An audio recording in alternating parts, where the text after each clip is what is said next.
शब्द 22।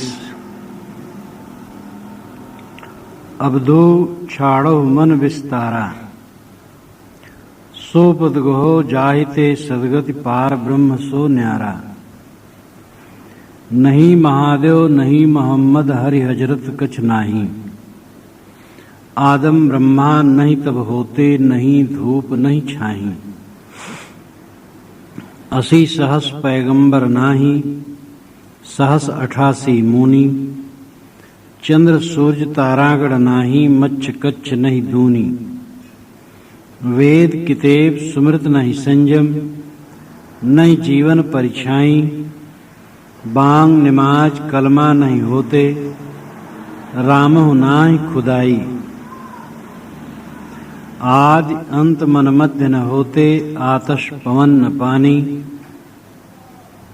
184 जीव जंतु नहीं साखी, शब्द न बानी।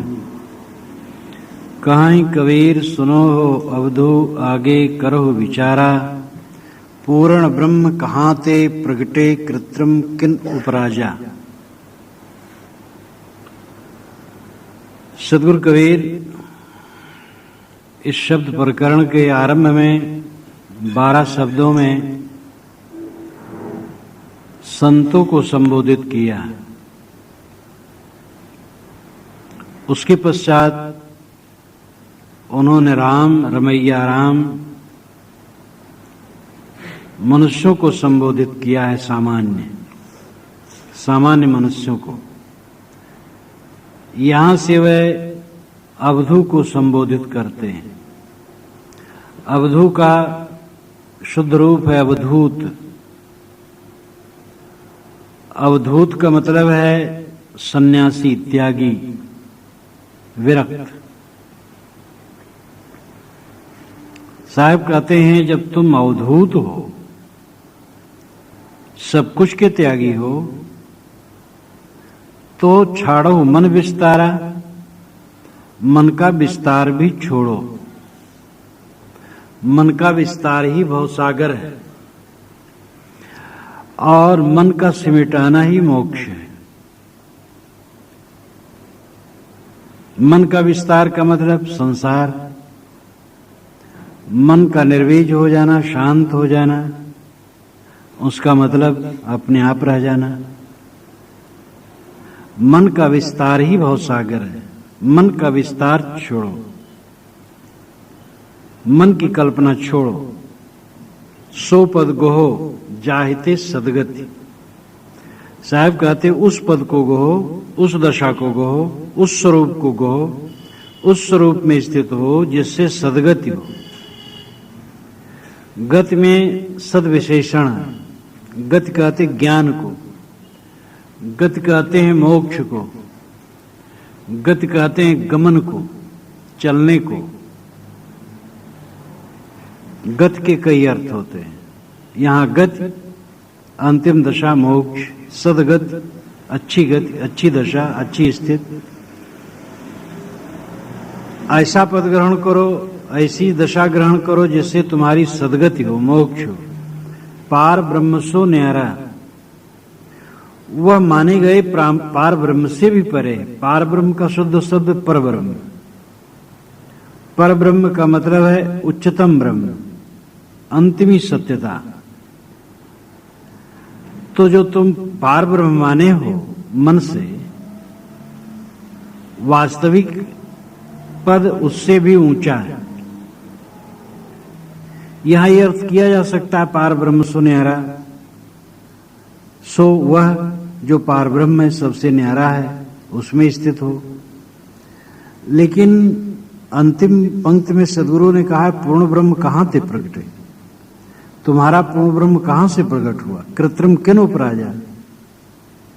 ये पूर्ण ब्रह्म अगर तुम्हारा माना हुआ है तो कृत्रिम है। कृत्रिम का मतलब बनावटी है। इसको किसने पैदा किया। इसलिए यह पार ब्रह्म विधेयात्मक नहीं, खंडनात्मक है। यह वह पार ब्रह्म है जो मन का कल्पित है। सद्गुरु कहते हैं कि तुम अवधूत हो, त्यागी हो, तो त्याग दो मन के विस्तार को। और जो मन से ब्रह्म की कल्पना करते हो वो भी मन का विस्तार है। ब्रह्म के विषय में हम 3 व्याख्या कर सकते हैं। अद्वैत वेदांतियों की दृष्टि से ये सारा जड़ चेतन ब्रह्म है। ये जो कुछ दिखाई देता है सब ब्रह्म है। जगत और ब्रह्म अभिन्न है। तुम्हें और जगत सब, तू है जगत माई, तुम्हें और जगत में भिन्नता कहाँ रही। भूमि ही ते भाजन अनेक विध नाम रूप, अंत में विचार देख वह एक है मैं। जल के तरंग फेन बुदबुदा अनेक बात, अंत में विचार देख वह जल है सही। जेते महापुरुष हैं सबको सिद्धांत एक, सुंदर अखिल ब्रह्म अंत वेद यूं कही। मिट्टी और मिट्टी से बने बर्तन, पानी और पानी का बुदबुदा, सोने और सोने से बने गहने एक हैं। इसी प्रकार ब्रह्म और ब्रह्म से आभासित जगत एक है। ब्रह्म और जगत तो नहीं। ये जगत ब्रह्म है, ब्रह्म जगत है। अगर इस प्रकार ब्रह्म है तो ब्रह्म का त्याग करना जरूरी है, क्योंकि जगत वासना का त्याग मोक्ष है। और जगत ब्रह्म एक है तो ब्रह्म वासना का भी त्याग जरूरी है। कोई गुड़ खाए और गुलगुले से परहेज रखे तो भोलापन है। कहे मैं गुलगुला नहीं खाता हूं क्योंकि गुड़ नुकसान करता है, लेकिन गुड़ खाए। जब गुड़ खाया तो गुलगुला से परहेज का क्या मतलब। जब ब्रह्म जगत एक ही है तब जगत का त्याग कैसे होगा। तुम ब्रह्म ग्रहण करते हो, जगत त्यागते हो, लेकिन मूल रूप तो ब्रह्म ही जगत है। जब ब्रह्म को नहीं त्यागते हो तो जगत का त्याग कहां होगा, क्योंकि ब्रह्म अधिष्ठान है, जगत अधिष्ठेय है। अधिष्ठेय जो स्थिर रहे और अधिष्ठान जो स्थिर करे, तो ब्रह्म अधिष्ठान है, जगत अधिष्ठेय है। तो जगत तो छोड़ दिए, अधिष्ठान को छोड़े ही नहीं। तरंग छोड़ दिए, पानी छोड़े ही नहीं। बर्तन छोड़ दिए, मिट्टी छोड़े ही नहीं। गुलगुला छोड़ दिए, गुड़ छोड़े ही नहीं। तो अगर ब्रह्म और जगत एक है तो जगत का त्याग और ब्रह्म का त्याग एक ही बात है। जगत का त्याग करो, ब्रह्म का न त्याग करो तो इसका कुछ मतलब नहीं। ब्रह्म का त्याग किए बिना जगत का त्याग होगा ही नहीं, क्योंकि ब्रह्म ही जगत है, जगत ही ब्रह्म है। तो ये परिभाषा ब्रह्म की बढ़िया नहीं, बहुत गलत है। दूसरी परिभाषा है कि ब्रह्म मन वाणी से परे और हमसे भी परे। ब्रह्म हमसे परे है, मन वाणी से परे है। अब अगर हमसे परे हो, मन वाणी से परे है, तो कब मिलेगा। और वो हमारे मन की कल्पना है, अमूर्त कल्पना है। जगत मूर्त कल्पना है और वो अमूर्त कल्पना है। मूर्त यानी जो आकार में हो। जगत ब्रह्म है, ये मूर्त कल्पना है। और निराकार निर्गुण कहीं ब्रह्म है जो मुझसे दूर अदेख अलेख है, ये अमूर्त कल्पना है। तो ऐसे ब्रह्म का भी त्याग करना होगा, क्योंकि जो मन वाणी से परे और हमसे भी परे है तो हमें मिलेगा कब। संसार से हमें कुछ भी पाने का साधन 5 ज्ञानेंद्रिय और छठा मन है। 5 ज्ञानेंद्रिय और छठा मन से जो नहीं प्राप्त होता है वो कभी नहीं प्राप्त हो सकता है, क्योंकि प्राप्त करने की साधन ही हमारे यही है। इसलिए मन से माना हुआ ब्रह्म भी त्याज्य है। तीसरी परिभाषा ब्रह्म की है कि स्वयं स्वरूप ही ब्रह्म, प्रज्ञानम ब्रह्म, अयम आत्मा ब्रह्म, तत्वमस, तू ही है वो। ये परिभाषा बढ़िया। जो अपना आपा है, अपना सत्व है, मेरा होना है, यही परम सत्ता है। और जो मेरा अपना होना है, मेरी अपनी दशा है, मेरी अपनी चेतना है, इसी को ब्रह्म कहा जाए, कोई हर्ज नहीं। और ये मन की कल्पना नहीं है, तो मन का कल्पक है, ये भी मन वाणी से परे है, लेकिन मन वाणी का प्रेरिता और दृष्टा है। मैं ही तो हूं। तो जो अंतिम परिभाषा ब्रह्म की है, ये वास्तविक है। सद्गुरु कबीर यही मानते हैं और उसको जीव, चेतन, हरि, राम, ब्रह्म भी कह देते हैं। तो निज स्वरूप ही ब्रह्म हो सकता है, न जगत ब्रह्म हो सकता है, न मन का कल्पित ब्रह्म हो सकता है। साहब कहते अवधूत छाड़ो मन विस्तारा, अय अवधूत, अय सन्यासी, अय त्यागी, मन का विस्तार छोड़ दो। जगत ब्रह्म है ऐसा अगर कल्पना करते हो तो ये भी तुम्हारे मन की कल्पना है। और कहीं निराकार निर्गुण तुमसे अलग कहीं ब्रह्म है तो ये भी तुम्हारे मन की कल्पना है। इसलिए उस कल्पना को छोड़ दो। जितने साधक और ज्ञानी हैं जिस मत के लोग, प्राय सब मानते हैं इच्छा का त्याग जीवन मुक्ति है, संकल्पों का त्याग समाधि है। जिस समय संकल्पों का पूर्ण त्याग हो जाता है वो समाधि, और इच्छा का त्याग जीवन मुक्ति है। संकल्पों का त्याग विशेष अवस्था में होता है, अभ्यास काल में, और खाते पीते उठते बैठते काम धंधा करते समय संकल्पों का त्याग नहीं होता है, लेकिन इच्छा का त्याग सब समय होता है। विवेकवान स्थितवान वही है जो इच्छा का त्याग सब समय रखता है, विषयों की कोई इच्छा नहीं। जो मिलता है छूट जाता है, इसकी क्या इच्छा करना। तो इच्छा का त्याग जीवन मुक्ति है, संकल्पों का त्याग समाधि है, ये सब मानते हैं। और जब संकल्पों का त्याग हो गया तो कौन नक्शा रहा, ये जगत ब्रह्म है ऐसी कल्पना की, ये तो बहुत ही खराब है। ये जड़ जगत ब्रह्म है, ये महाविद्या है। और ये भी माना गया तो मन से माना गया, तो मन का विस्तार है।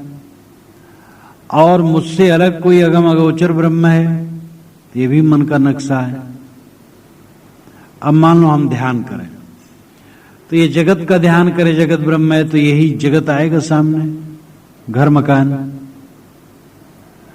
और अगर किसी सगुण देहधारी का ध्यान करें तो उसका हाथ पैर आएगा।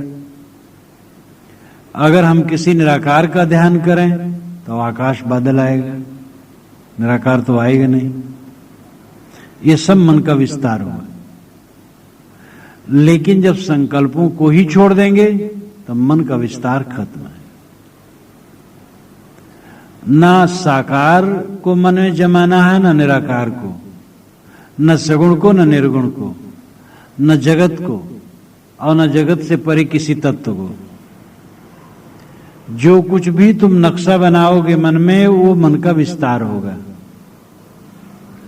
अगर ये सोचो 4 भुजा वाला हाथ, 8 भुजा वाला, 1000 भुजा वाला है, तो एक नक्शा है मन का। अगर सोचो निराकार है, तो निराकार की कल्पना भी एक नक्शा है। जहां तक मन चलता है नक्शा है। जब मन समाप्त हो जाता है तो नक्शा खत्म हो गया, विस्तार खत्म हो गया। संकल्पों का त्याग समाधि, और यही सच्ची स्थिति है। कोई नक्शा बनाओगे तो तुम्हारे मन का विस्तार है। साहब कहते हैं अवधूत छाड़ो मन विस्तारा, अय अवधूत, अय त्यागी, मन का विस्तार छोड़ दो। सो पद गहो जाहिते सदगति, वह पद ग्रहण करो जिससे सदगति हो, मोक्ष हो। पद नाम स्वरूप, पद नाम दशा, पद नाम स्थित, उस स्थित को ग्रहण करो जिससे सदगति हो, मोक्ष हो। पार ब्रह्म सो न्यारा, वो तुम्हारे माने हुए पार ब्रह्म से भी न्यारा है। अगर पार ब्रह्म ये जगत है, अगर पार ब्रह्म मेरी आत्मा से अलग कोई कल्पित वस्तु है, तो ऐसे पार ब्रह्म से कोई मतलब नहीं। जिसका संबंध मन से होता है वो पार ब्रह्म काम नहीं देगा। जहां मन समाप्त हो जाने पर शेष सत्ता रह जाती है, वही वास्तविकता है। अब इसके बाद साहब 8 पंक्तियों में निषेध करते हैं। नहीं महादेव नहीं मोहम्मद हरि हजरत कछ नाई। महादेव नहीं, मोहम्मद नहीं, हरि नहीं, हजरत नहीं महात्मा जो मोहम्मद के लिए जोड़ते हैं या बहुत से उनके पीरों के लिए, वो नहीं। आदम नहीं जो सामी परंपरा के मतानुसार पहला मानव है। यहूदी ईसाई इस्लामी सामी कहलाते हैं। नूह नाम के एक महापुरुष हुए हैं, उनके 3 पुत्र थे, साम हेम एपेत। साम बड़े थे। साम के वंशज मिस्री थे और बेबीलोन और यहूदी इत्यादि के लोग थे, और उन्हीं को यहूदी इस्लामी ईसाई कहा जाता है आज। ये सब सामी परंपरा के लोग हैं। सामी परंपरा के अनुसार आदम शुरू का आदमी है। साहब कहते नहीं आदम, नहीं ब्रह्मा। आर्य परंपरा के अनुसार मानव का प्रथम रूप ब्रह्मा है। साहब कहते वो भी नहीं। नहीं तब होते जिस समय मन का विस्तार समाप्त हो जाता, मन ही नहीं रहता है, तो मोहम्मद नहीं, महादेव नहीं, हजरत नहीं, आदम नहीं, ब्रह्मा नहीं, धूप नहीं, छाई नहीं, 80,000 पैगंबर नहीं, 88 मुनि और 88,000 मुनि नहीं, चांद सूर्य तारागण नहीं, मच्छ कच्छ नहीं दूनी, मत्स्य अवतार कच्छपा अवतार ये दूनी दोनों नहीं, और इसके साथ समझ लो समस्त अवतार नहीं। वेद नहीं, चारों वेद नहीं, किताब बाइबल जिंदावेशता कुरान इत्यादि नहीं, स्मृत स्मृत ग्रंथ नहीं, संयम संयम नहीं, नहीं जीवन परीक्षाएं, जीवन नहीं, परीक्षाएं नाम माया भी नहीं, बांग और नमाज नहीं, बांग जो अजान देते हैं, नमाज जो प्रार्थना करते हैं वो कलमा मंत्र नहीं, रामो नहीं खुदाई, राम भी नहीं और खुदा भी नहीं, आदि अंत मन मध्य न होते, न आदि न अंत न मध्य और न मन, आतश आग पवन हवा पानी, पानी ये भी नहीं, 184 जीव जंतु नहीं, 84 लाख जीव जंतु भी नहीं, और साखी शब्द बानी भी नहीं। साहब शुरू करते हैं महादेव से, अंत करते हैं बानी से। नहीं महादेव और साखी शब्द न बानी, महादेव और बानी, इसके बीच में बहुत नाम लेते हैं, और ये नाम भी लाक्षणिक है। इतने नहीं, पूरा विश्व ब्रह्मांड ये सब कुछ नहीं। जब मन का विस्तार खत्म हुआ तो कुछ नहीं। तुम अहंकार गांठे बैठे हो, पूंछ पकड़ बैठे हो, कहीं महादेव का, कहीं मोहम्मद का, और कहीं वेद का, कहीं सुमृत का, कहीं बांक का, कहीं नमाज का, कहीं कुछ का पूंछ पकड़ बैठे हो। यही सब कुछ है, दूसरा झूठ है। साहब कहते सब कुछ नहीं। जहां मन का विस्तार खत्म हुआ सब खो गया, कुछ भी याद नहीं रहता। तो ये सब परम तत्व नहीं है, ये सब तो मन के विस्तार है। मन के विस्तार छोड़ो। कहीं कबीर सुनो अब्दू आगे करो विचारा। साहब कहते हैं अय अब्दू अब आगे विचार करो तुम। पूर्ण ब्रह्म कहां थे प्रगटे? जब मन का विस्तार शांत हुआ, मन नहीं रह गया, तब अब आगे कौन सा पूर्ण ब्रह्म प्रकट होगा? मन समाप्त होने के पश्चात कौन से ब्रह्म का नक्शा तुम बनाओगे? अब अगर नक्शा बनाओगे तो कृत्रिम होगा, तो उस कृत्रिम को किन उपराजा, किसने पैदा किया? इस पर ध्यान दो जरा। तुम ही पैदा किए इसको। साहब झगड़ा एक बढ़ो राजा राम, इसमें 4 पंक्तियों में सब खुलासा कर दिया। 4 या 5 कितनी पंक्तियां?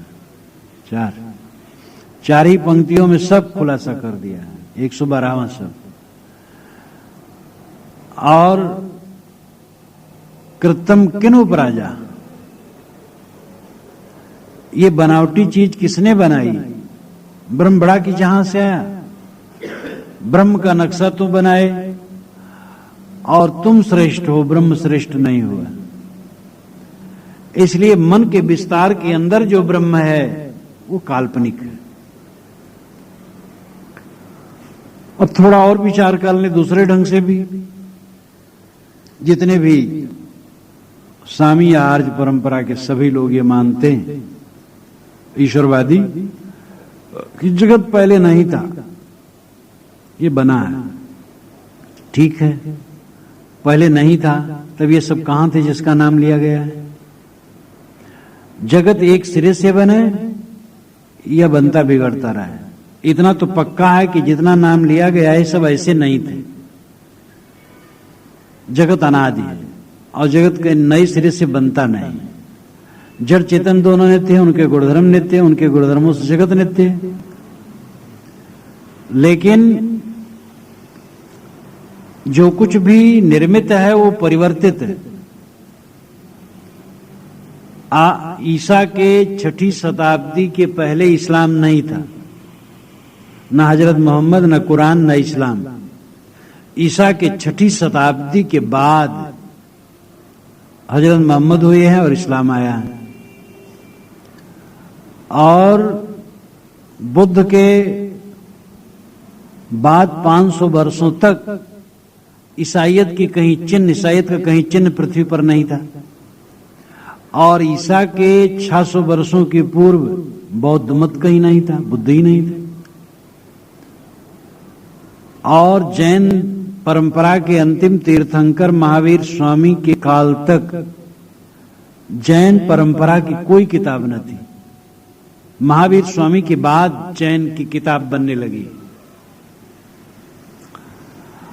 और बुद्ध के 100, 200, 300 वर्ष के पूर्व हिंदू धर्म कहीं नहीं था, हिंदू शब्द ही नहीं था। ईरान वालों ने सिंध नदी को हिंद नदी और इधर के लोगों को हिंदू कहा, तब से हिंदू और हिंद प्रचलित हुआ। इराक वाले जब यूनान वाले आए, महान सिकंदर जब आया, उसके विद्वान आए, तो उन्होंने इस देश को इंडिया कहा, हम लोगों को इंडियन कहा, हमारे पूर्वजों को। तो हिंदुस्तान, हिंद, हिंदू ईरान वालों ने शब्द दिया और इंडिया इंडियन यूनान वालों ने दिया। तो ये सब कहां थे? बांग नमाज कलमा कहां थी?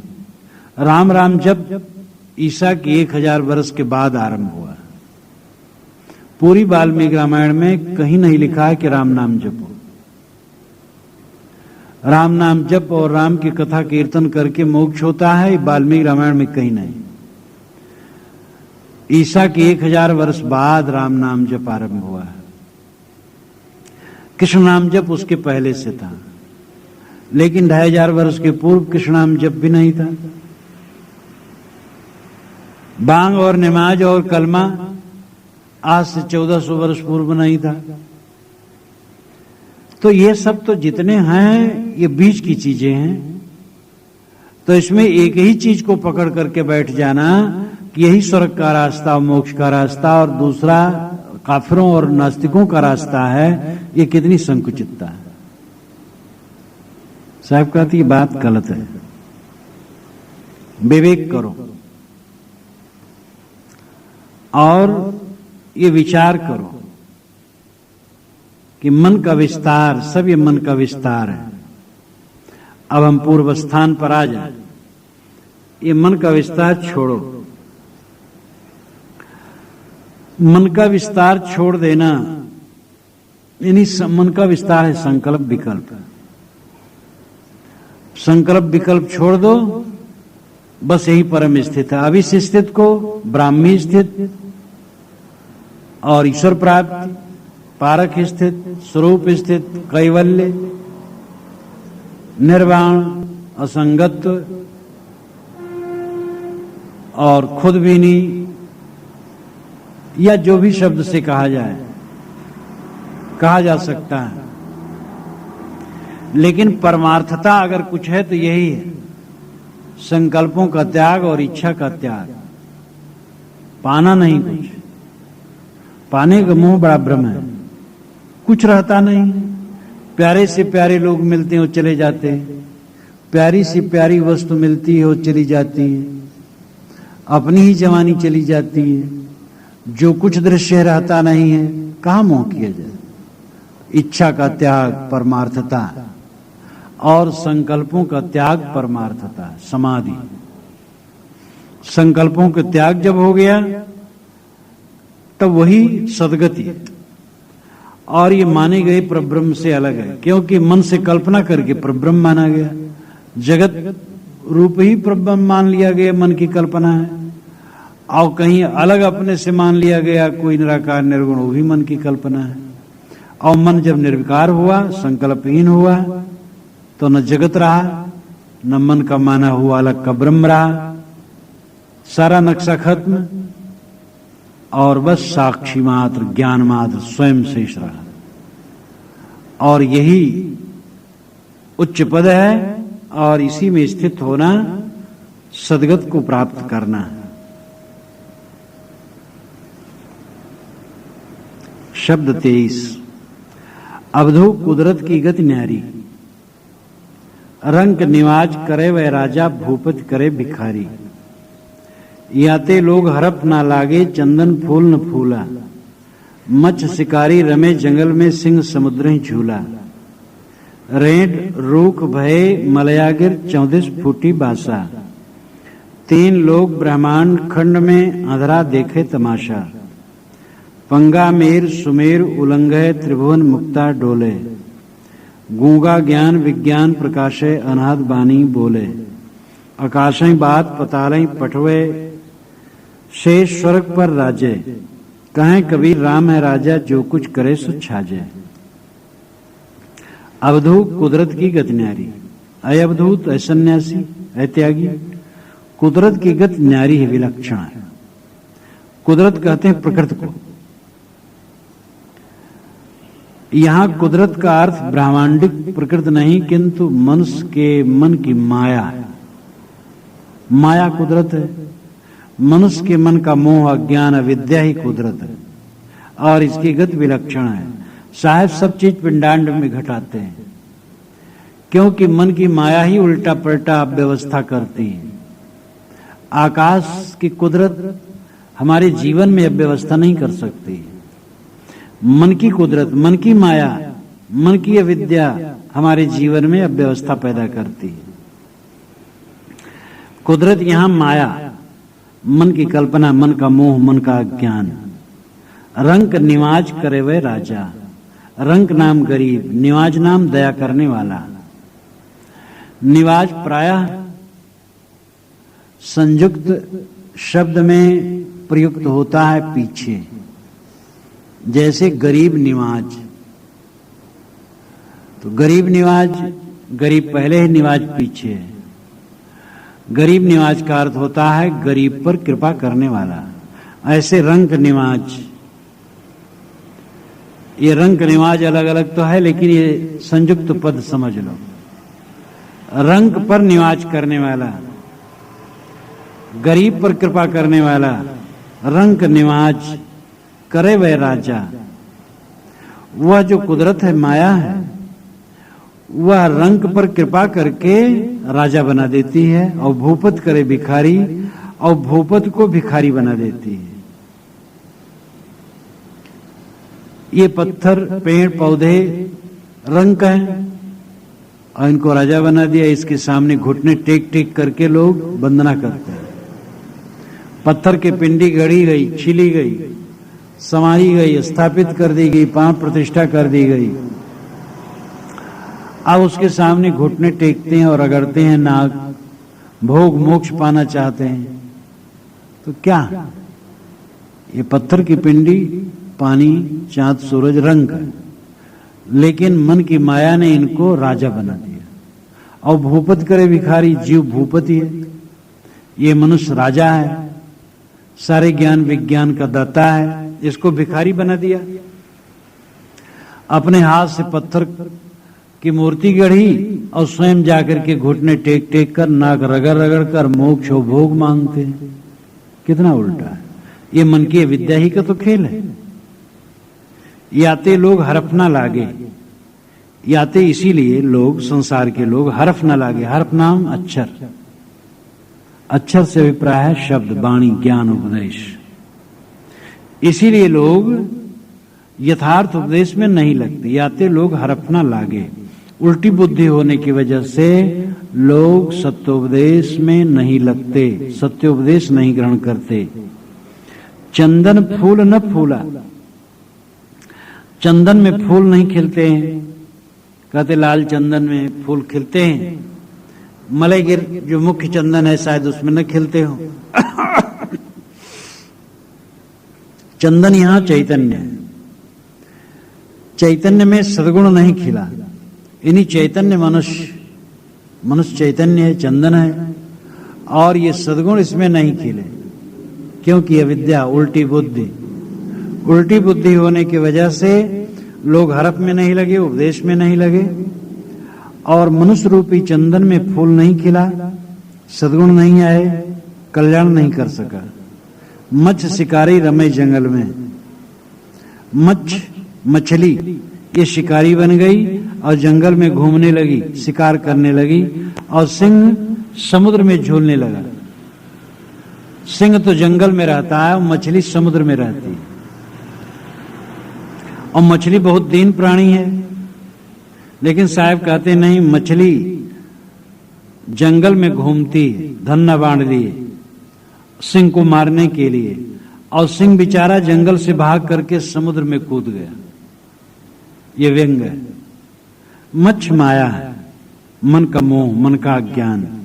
ये संसार जंगल में मानो घूम रही है माया, और सिंह जो जीव है वो भ्रम के समुद्र में झूल रहा है।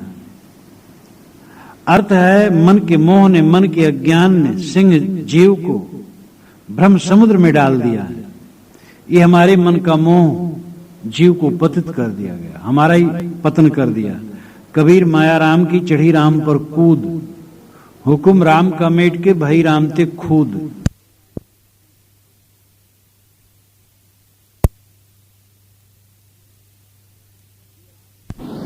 कि राम की माया राम पर ही कूद करके चढ़ गई। राम नाम जीव मनुष्य की अंतरात्मा राम है, और इसके मन का मोह इसी पर चढ़ बैठा। रेण रूख भय मलयागिर 14 फुटी बासा, इसीलिए रेण के रूख, एरंड के वृक्ष ये मलयागिर बन गए, और 14 फुटी बासा उसकी सुगंधी चारों तरफ फूट गई। मतलब है जो धूर्त गुरु हैं उनकी महिमा चारों तरफ फैल गई। जो चमत्कार और धोखा दे करके समाज को फंसाते हैं उनका बोलबाला हो गया। 3 लोग ब्रह्मांड खंड में अधरा देखे तमाशा। अधरा नाम विवेकहीन, जैसे अधरा हो और 3 लोग में वो तमाशा देखे तो कैसे देखेगा जब अधरा है। साहब कहते जो विवेकहीन है वो मंत्र तंत्र के बल पर तीनों लोक में तमाशा देखते हैं। वो कहते हैं हम बिना आंख के सारे संसार को सिद्धि के बल से देखते हैं। तो 3 लोग ब्रह्मांड खंड में अधरा देखे तमाशा। पंगा मेर सुमेर उल्लंघ है, पगला मेर सुमेर को उल्लंघन कर देता है, बड़े बड़े पर्वतों को लांघ जाता है। त्रिभुवन मुक्ता डोले और मुक्त होकर के स्वतंत्र होकर के त्रिभुवन में डोलता है। ये अविद्या वेष्टित मन की दशा है। जो अविद्या में डूबा मन है ये पंगुला होते हुए भी मेर सुमेर उल्लंघता है। ये माया ही के कारण, मोही के कारण तो मन उछलता रहता है और आकाश पाताल नापता रहता है। त्रिभुवन मुक्ता डोले, मुक्तानी स्वतंत्र होकर त्रिभुवन में डोलता है। त्रिभुवन को मतलब तीनों लोग। तीनों लोग का मतलब है मध्य और ऊपर और नीचे। जहां मनुष्य रहता है वही मध्य है, और उसका ऊपर का स्वर्ग है और नीचे का पाताल है। और ये 3 त्रिभुवन और 3 लोग कह देने मतलब पूरा संसार हो जाता है। तो ये मन तीनों लोक में नहीं पूरे संसार में भटक रहा है इसी अविद्या के कारण। गूंगा ज्ञान विज्ञान प्रकाश है अनाहत बानी बोले। जो गूंगा है वो ज्ञान विज्ञान का प्रकाश करता है और अनाहत बानी बोलता है। अनाहत बानी नाम बेसीमा की बानी बोलता है। गूंगा विवेकहीन है, जो विवेकहीन है वही मानो गूंगा है, और विवेकहीन आदमी ही ज्ञान विज्ञान के प्रकाश करने लगे। जड़ चेतन का विवेक नहीं, आत्मा का विवेक नहीं। खाद्या खाद तक का विवेक नहीं, लेकिन अनहद बानी बोलने लगे, बेशुमार उपदेश करने लगे। ये अविद्या माया का ही प्रकोप है। आकाशे बात पताले पटवे शेष स्वर्ग पर राजे। आकाश को बांध के पताल में भेज दिया गया और शेष जी जो पृथ्वी को रखे थे अपने सिर पर पताल में थे, वह स्वर्ग में चले गए। ये भी उल्टा हुआ। मतलब है कि इस अविद्या के परिणाम में यह हुआ कि जो ऊपर रहने वाली चीज है वो नीचे चली गई, नीचे ऊपर चली गई। जो प्रतिष्ठा योग्य थे उनकी प्रतिष्ठा नहीं हो रही है, और जो प्रतिष्ठा योग्य नहीं थे उनकी प्रतिष्ठा होने लगी। जो धूर्त हैं देखो उनकी प्रतिष्ठा, वो भभूत देते हैं, अंगूठी के नग बताते हैं, ग्रह दशा लगन मुहूर्त बताते हैं, भविष्य बताते हैं, तंत्र मंत्र करते हैं। ऐसे धूर्तों को तो जेल में भेजना चाहिए। समाज को गुमराह करने वाले हैं, बेवकूफ बनाने वाले हैं।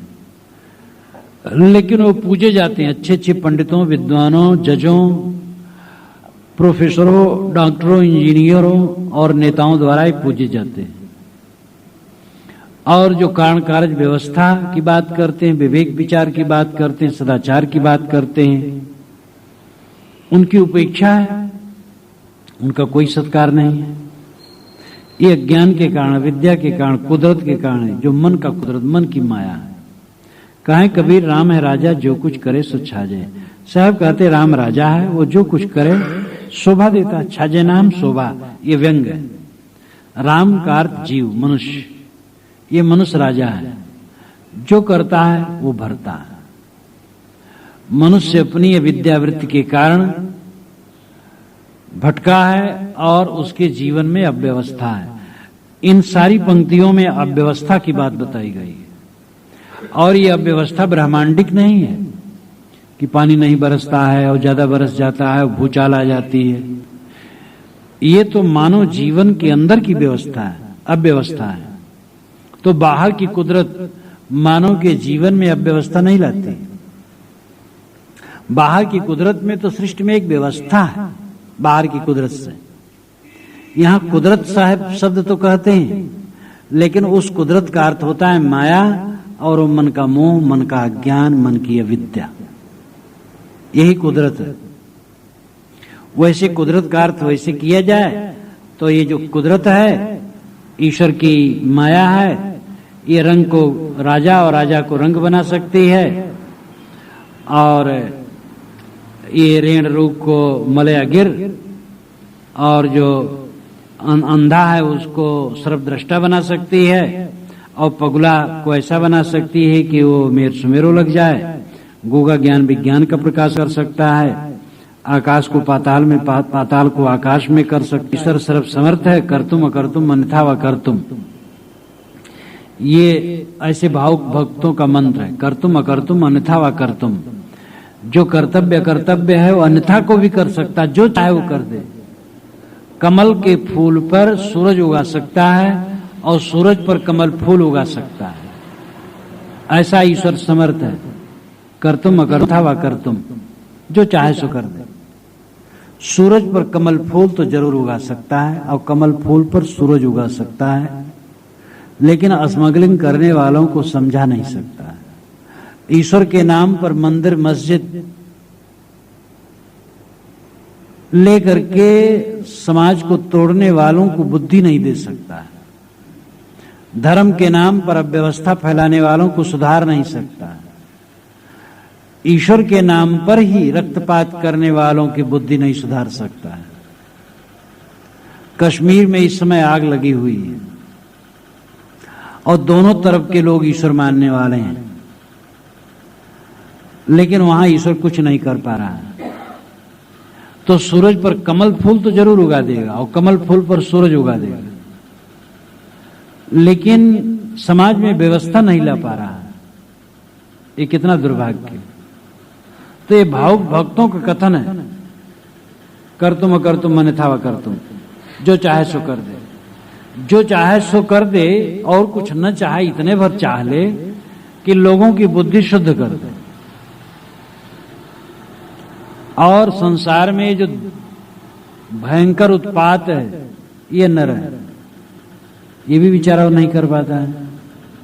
और कबीर साहब इस प्रकार भावुक बन करके कहने वाले हैं ही नहीं। इसलिए ये अर्थ उपयुक्त नहीं है। अगर ये अर्थ है तो व्यंग है केवल। यहां पर मानव जीवन में अव्यवस्था की बात है और मन की माया ही कुदरत है, मन का अविवेक ही कुदरत है और वही उल्टा पलटा करती है। यानी आदमी अपने अविवेक के कारण ही भटकता है, उसके जीवन में दुर्व्यवस्था है। शब्द 24। अवधूत सो योगी गुरु मेरा, जो यह पद को करे निबेरा।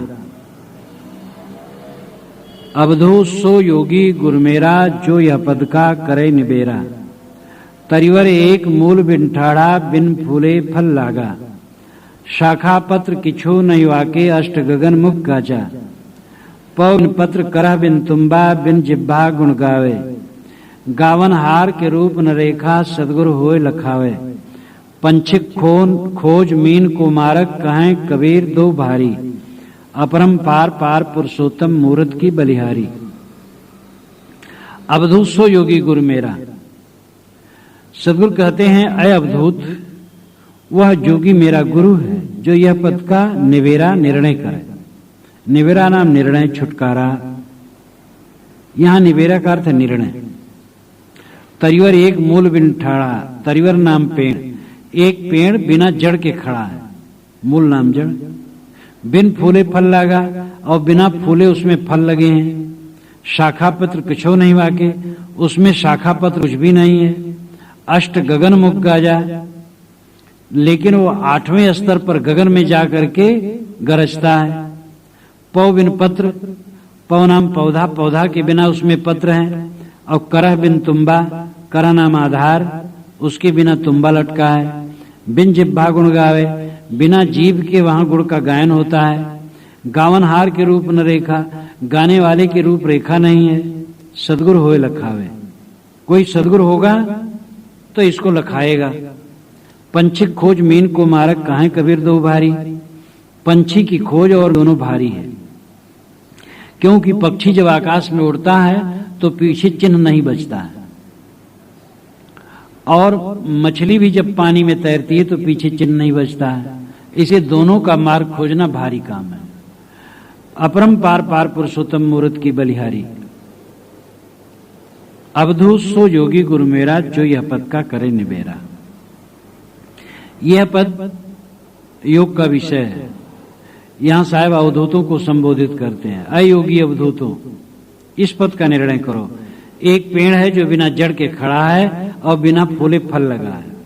वो पेड़ है पीठ की रीढ़। पीठ की जो रीढ़ है गुरियादार, और नीचे नितंब से लेकर के पीछे और ऊपर यहां खोपड़ी तक पहुंची। ये मेरुदंड, इसको कहते हैं मेरुदंड। ये बिना जड़ के ये पेड़ खड़ा है। ये कहीं गाड़ा गया थोड़े, कोई जड़ थोड़े, लेकिन ये पेड़ पूरा खड़ा है, गुदा से लेकर के ब्रह्मांड तक, खोपड़ी तक। तरिवर एक मूल बिन ठाड़ा, बिन फूले फल लागा। इसमें कोई फूल नहीं खिले लेकिन फल लगे हैं, 8 फल लगे। मूलाधार, स्वाधिष्ठान, मणिपुर, अनाहत, विशुद्धि, आज्ञा, सहस्रसार, श्रुत कमल। ये 8 चक्र, 6 चक्र मुख्य हैं, लेकिन उसके पश्चात सहस्रसार, सहस्र दल कमल है, और उसके ऊपर श्रुत कमल है। तो ये 8 चक्रों का फल लगा हुआ है उसमें। हठ योगियों की साधना का ये विषय है। शाखा पत्र किछो नहीं वाके। साहब कहते इसमें शाखा पत्र कुछ नहीं,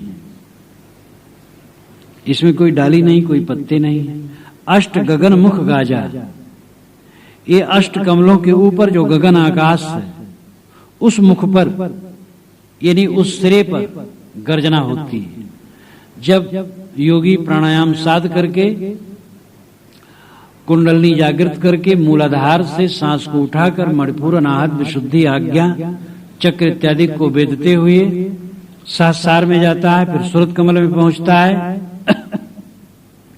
तो उसके ऊपर आकाश में और इस सूरत कमल के भी ऊपर, मुख का मतलब है वो अस्रा भाग, वहां गर्जना होती है, अनाहद नाद उठने लगता है। जब योगी प्राणायाम द्वारा, कुंडलनी जागृत द्वारा सांस को ऊपर ले जा करके 6 कमलों 8 कमलों को वेद कर ब्रह्मांड में पहुंचता है, तो वहां अनाहत बाजा रहलपुर, तहां पुरुष 72 खेले धूर। माया देख कस रहे हो भूल, जैसे वनस्पति रही है फूल। साहब कहते माया देख के क्या भूल रहे हो, ये सब माया मोह है, ये सब तत्व प्रकृति का बाजा है, इसमें मत भूलो। साहब मालूम होता है सब साधन किए थे और करके तब खंडन किया था। डॉक्टर जय प्रसाद द्विवेदी ने भी लिखा है कि कबीर ने डट करके हठ योग साधा और उसको निस्सारता देख करके उसका खंडन किया।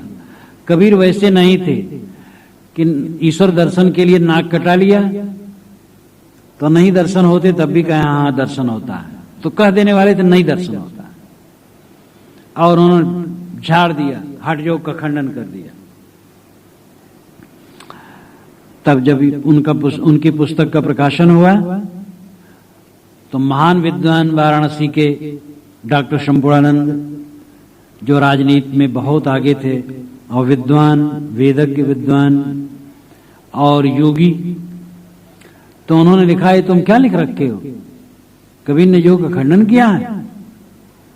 तो द्विवेदी जी ने कहा बाबूजी मैं क्या समझ सकता हूं, जितना समझा उतना कहा, क्योंकि संपूर्णानंद के आगे हजार प्रसाद द्विवेदी यही कहना उचित समझे। संपूर्णानंद एक बहुत बड़ी हस्ती रही, लेकिन सच थे द्विवेदी जी। कबीर साहब ने हठ योग का खंडन किया है, हठ योग को साधा है लगता है, उनकी वाणी से लगता है कि साधा है। अब कुंडलनी कहीं नहीं है, कुंडलनी चर्चा इतनी है कि हद है, लेकिन देह में ऑपरेशन करके देख डालो कहीं कुंडलनी नहीं। और षटचक्र जो कहते हैं दंड में, वो भी कहीं नहीं है। और उसमें जो 7 समुद्र का वर्णन है, पंचग्रंथी में ये सब वर्णन देखो, खूब विवरण है। पंचग्रंथी तो पढ़ने योग्य पुस्तक है इन सब बातों के लिए। 7 समुद्र है, वो समुद्र के कहीं पता नहीं है। तो हठ योगियों की कल्पना है और कल्पना के आधार पर वे योग साधते हैं। तो अष्ट गगन मुख गाजा, इन्हीं 8 कमलों के ऊपर गगन नाम आकाश में, ब्रह्मरंध्र में, मुख नाम उत्तरी भाग में गाजा गर्जना होती है। पौ बिन पत्र करा बिन तुम्बा, पौ के बिना पत्र है, पौ नाम पौधा के बिना पत्र है। सहस्रदल कमल, सूरत कमल, ये पौधा के बिना ही वो पत्र है। करा बिन तुम्बा, करा नाम आधार, तुम्बा तुमड़ी, खोपड़ी, एक खोपड़ी का जो अंतर्भाग है वो तुम्बा है। में तुम्बा लगा रहता तो बजता है, तो ऐसे खोपड़ी में नाद बजता है। बिन जिब्बा गुण गावे, बिना जीव के वहां गुण गायन होता है। अनाहत नाद में कोई जीव थोड़े, अनाहत नाद बजता है बिना जीव के बजता है। साहब कहते गावनहार के रूप न रेखा, वो गाने वाले की रूप रेखा नहीं है, वो तो अनाहत ध्वनि। जब योगी सब तरफ से वायु समेट लेता है तब वहां पर पहुंच करके अनाहत नाद उठता है, ज्योत प्रकाश होता है।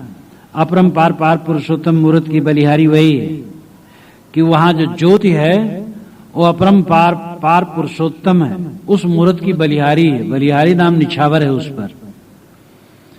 जब हठ योगी लोग प्राण को ब्रह्मांड में ले जाते हैं, वहां अनाहत नाद बजता है और ज्योत के दर्शन होते हैं, तो समझते हैं कि हम ब्रह्म को पा गए।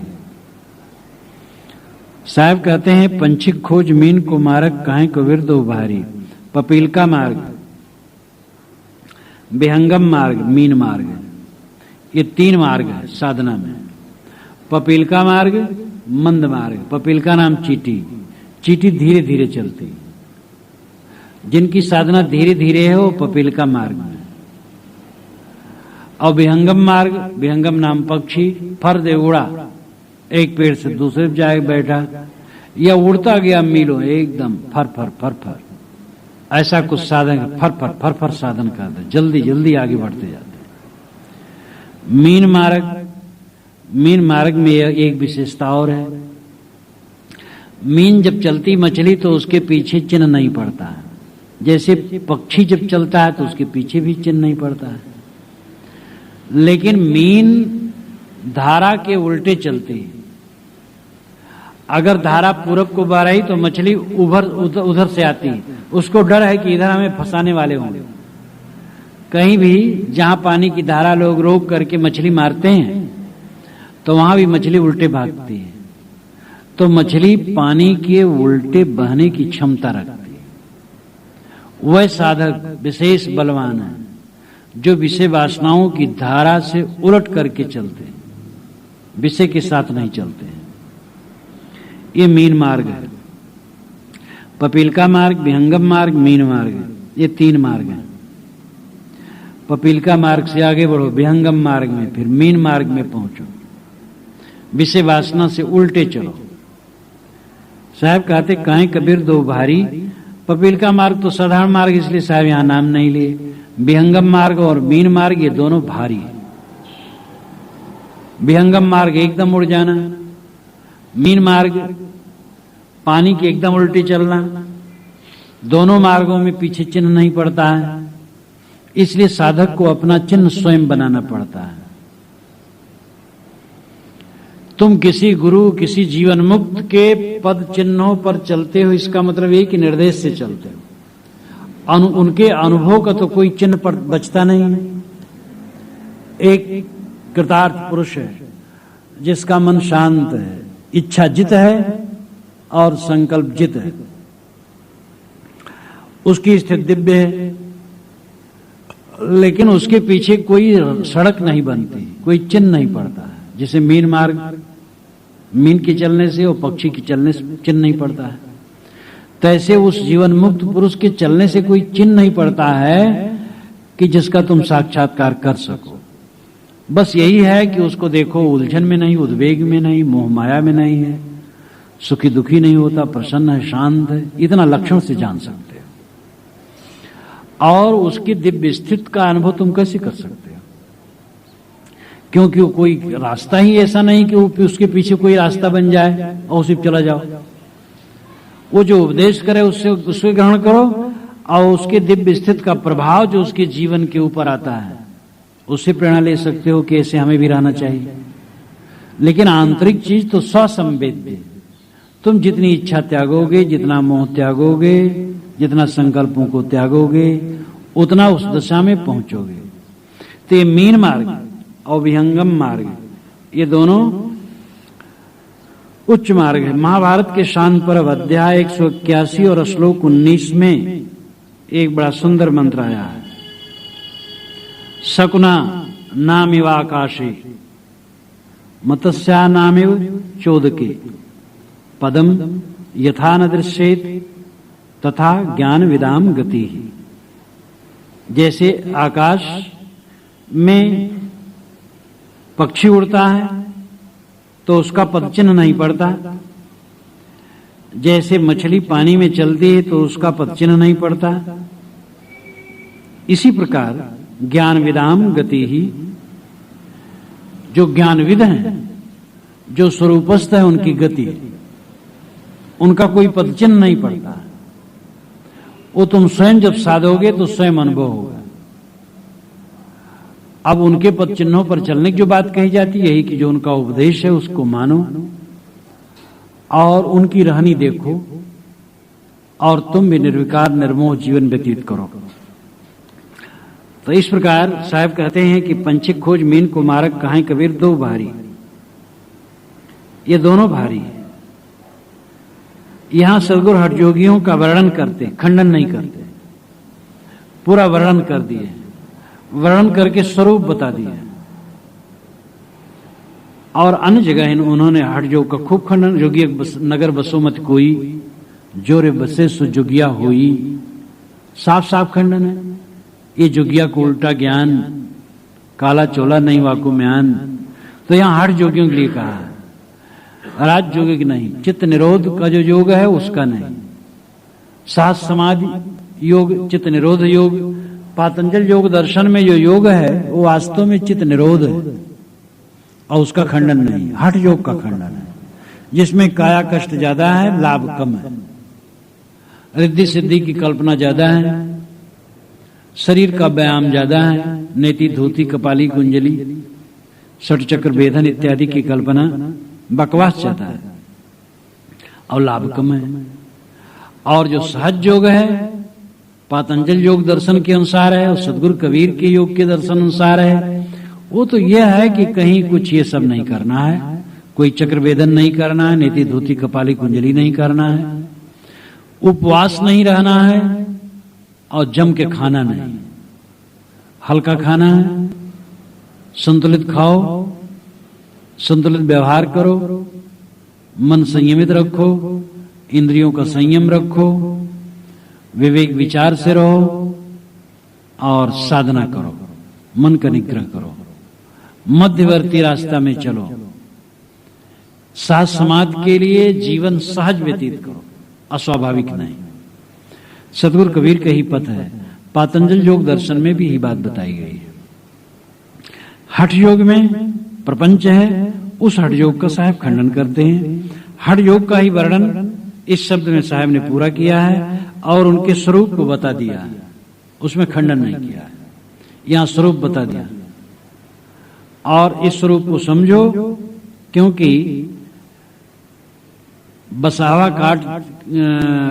कटहवा बांस जहां होता है, कुछ बांस तो ऐसा होता है जो सीधे सीधे और उसमें कांटे नहीं होते हैं, तो काट के निकाल लो। और कटहवा बांस जो होता है वो एक की शाखा दूसरे में फंसी रहती है, तो जड़ काट के नहीं निकाल पाओगे। जब नीचे से ऊपर तक कांटे काट दो उसके कहीं, तब नीचे काट के निकाल सकते हो। तैसे खाली स्वरूप ज्ञान से काम नहीं बनेगा, स्वरूप ज्ञान को उलझाने वाले सब तमाम प्रपंच है धर्म के नाम पर, उस साधना के नाम पर, उसको भी समझा जाए और उसको समझ कर उसकी भ्रांति को त्यागा जाए, तब स्वरूप ज्ञान में स्थित होगी। जब तक आडंबर और पाखंड का त्याग नहीं होगा, भूले भटके रास्ते का त्याग नहीं होगा, तब तक सही रास्ता नहीं मिल सकता है। इसलिए स्वरूप का ज्ञान भी चाहिए और बंधन का भी ज्ञान चाहिए, दोनों के ज्ञान से तब कल्याण होता है। तो सदगुरु ने इसमें हठ योग का वर्णन किया। इस प्रकार इन 3 पदों का वर्णन हुआ। 22वें पद में सदगुरु ने मन के विस्तार से आगे जाना नहीं, मन का विस्तार छोड़ दो, बस परम गति, और सारा मत मतांतर मन का विस्तार मात्र है। आगे उन्होंने मन की कल्पना का वर्णन किया 23वें शब्द में। ये मन की कल्पना ही मन की अविद्या, मन की माया, मोह, यही मानो कुदरत है और यही जीवन में अव्यवस्था लाती है। इसी को शुद्ध करने से व्यवस्था होगी। और इस 24वें शब्द में उन्होंने हठ योग का वर्णन किया और इस हठ योग को छोड़कर राजयोग यानी चित्त निरोध, चित्त संयम, मन का साक्षी बन करके स्वरूप में स्थित ही वास्तविक योग है, ये उनका अभिप्राय है।